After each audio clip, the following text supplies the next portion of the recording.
kamadams, magmarinate ako ng chicken legs. So, ito yung mga ingredients na gagamitin natin.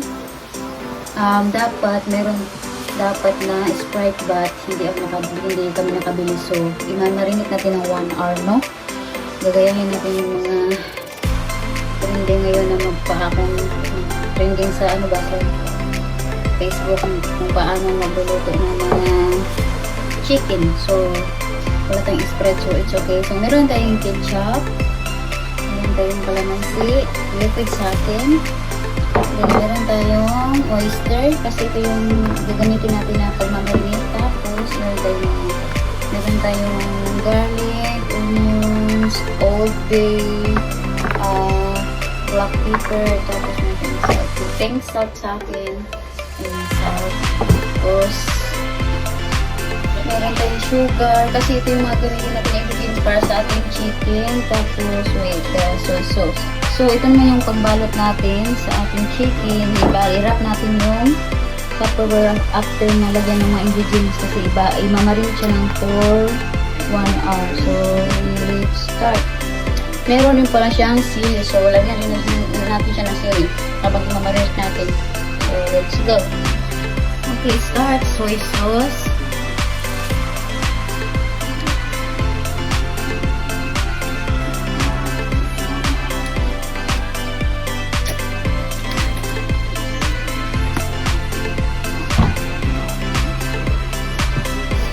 Ketchup.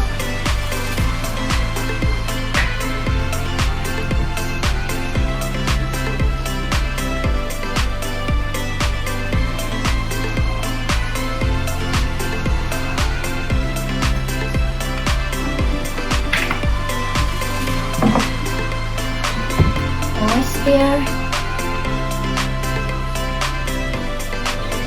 We don't have a Sprite, guys, so soy sauce na lang natin gagamitin. So, ito naman ang Mamasitas oyster. Lagyan ito oyster.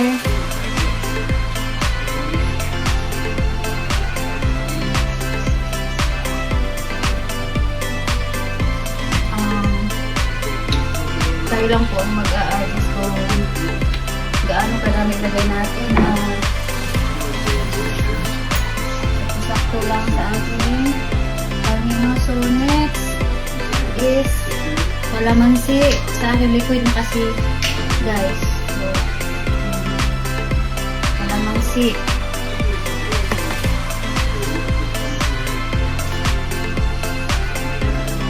That's it. And then garlic. Nalas na natin ang garlic powder. Powder na sa akin. Ito talaga ginigit ko guys para hindi ako maghiwa-hiwa. And then, next is lagyan natin ng 1 spoon of sugar, no? Brown sugar. So, 1 spoon of brown sugar. There you go.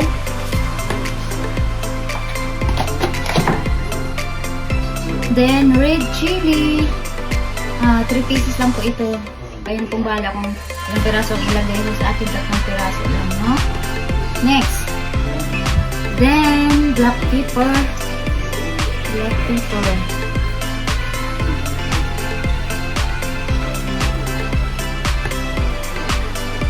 And then, next.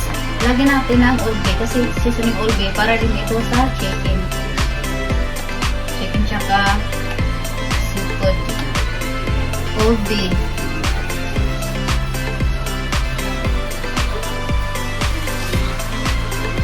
And that's it. So,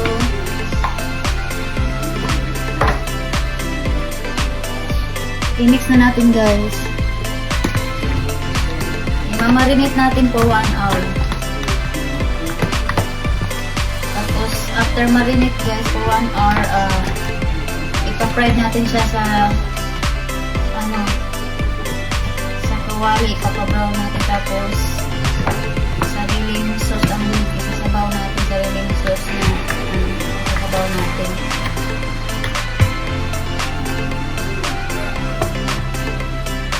Ihiwaan natin guys, slice natin. Hindi ako nakapaglagay ng gloves sa aking kamay kasi hindi ko alam kung saan ko na ilagay. Slice natin para yung lasa niya pasok sa loob mo. Lagyan natin ng slice. Hindi talaga makapag-gloves. Okay, ako lang makakain.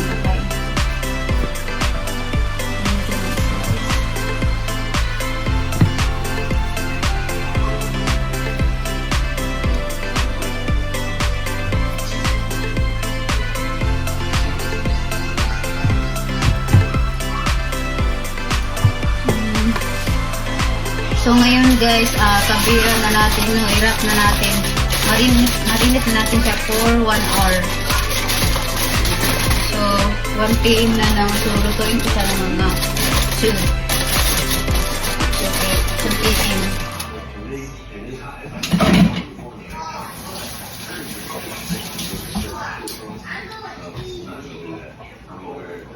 So ayan, narap na po natin.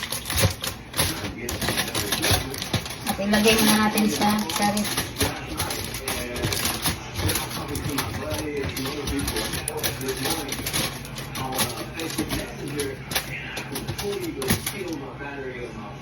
So guys, 2 PM na. So start na natin siyang i-fry sa ating maywagang pan.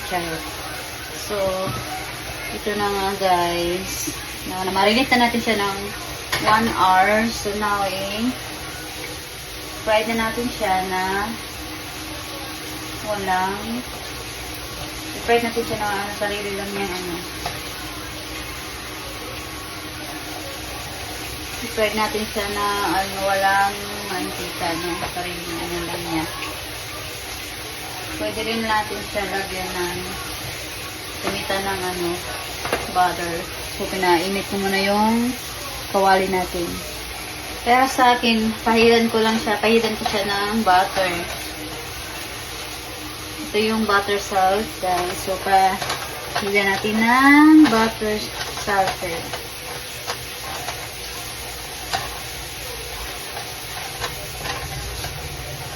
Para man ma-brown yung chicken natin.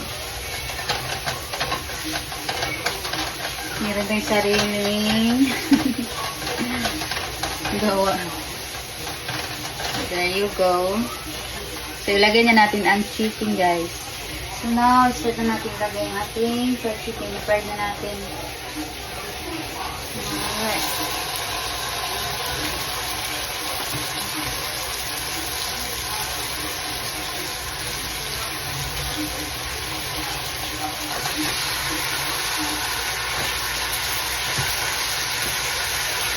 Para na rin tayong kumain ng inasal. Lasang inasal. Ayan. Pag-brown na natin siya, no? Buti na lang. Hindi na ako nibutin ng bagong pan. Kawali. Kasi maliit yung kawali ko. Meron naman akong malaki, pero maliit yung kawali. So, magkasya na talaga yung anak ko dyan sila.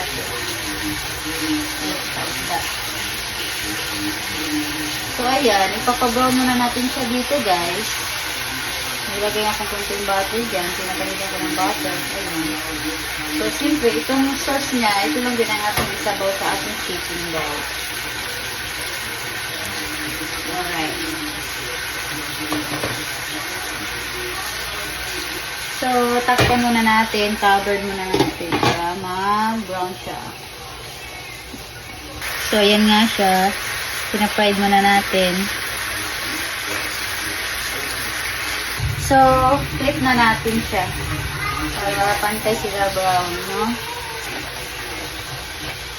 Baga, piniprito muna natin siya. Para pantay sila. Yung mga brown.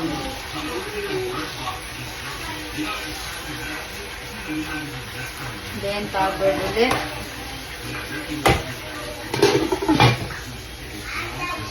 So, pinapa-brown muna natin. Medyo pa-brown na siya, guys. Malapit na naglagay ang sauce. So, ayan na mga kamars. Nag-brown na siya. Ayan. Ilagay na natin ang kanyang sauce. So, ito yung sauce niya. Ilagay na natin. Palutuin na natin siya. Tapos, lower down lang natin yung heat ng electric stove.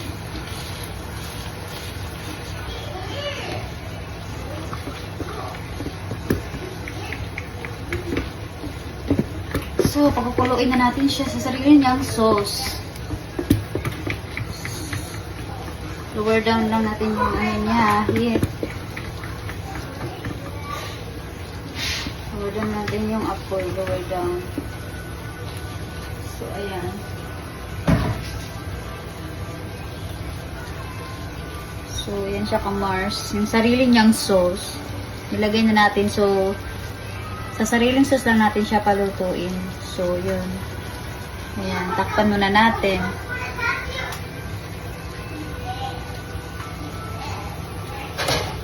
Nako kamars, para kang kumain ng barbecue. Lasang barbecue. Oh. Looks delicious. Mapadami tayo ng kanin nito. Ayan yung sili, oh. Ayan. Pinapatuyong natin kunti yung sauce niya. Para katulad ng barbecue. Diba? Patuyo na siya, kamars. Pa-dry na siya kunti. Para pag kinakain natin, lasang barbecue chicken. So, ayan. Our homemade. Ooh, look at that. Pa-dry na po. Malapit na. Oh my God, look at that. Delicious, so guys. So delicious. Masarap talaga siya, guys. Natikman ko yung sauce niya. Ang sarap. Look at that. Yummy. Luto ng ating bina-barbecue chicken. So, ito ng ating bina-barbecue chicken. So, luto na, guys. So, hindi yan siya na kasi sauce niya siya. So, ayan. Luto na, guys. Let's eat. That's for dinner, guys. My dinner. So, naka-off na yung electric. So, subukan nyo magluto ng ganito, guys. So, ayan. That's it. Bye! At naluto ko na rin kay Sir Mike. Sinabay ko sa pagluto ang kanyang ground pork, ground beef, but longganisa na yun. Ayan, egg, bacon, sausage. So, ayan yung sa kanya for breakfast and for tonight. So, that's it. Bye!